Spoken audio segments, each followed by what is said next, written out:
নির্বাচনের ঘোষণা দিয়েছেন। এই যে যাদের সাথে আপনি একসাথে আন্দোলনে ছিলেন, স্বৈরাচার বিদায় করেছেন, আপনি পদত্যাগ করে কি ওই দলের সাথে কি আপনি নির্বাচন করবেন অথবা অন্য কোনো দলের সাথে ভয় করবেন? এই বিষয়টা আসলে এত ভরসা রাখার প্রয়োজন কেন মনে করছেন? অথবা আপনি এনসিপির সাথে নির্বাচন করবেন, সেটা ঘোষণাতে মানে বিষয়টা স্পষ্ট করবেন কিনা?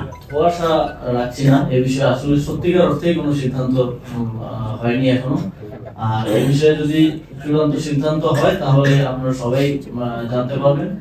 এবং যে দলের কথা বললেন, অবশ্যই যারা গণঅভ্যুত্থানে আমার সহযোগিতা ছিলেন তারাই সেই দলটা করেছে।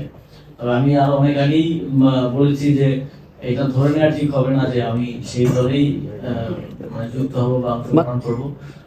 তবে আশা করি আগামী কয়েকদিনের মধ্যে সব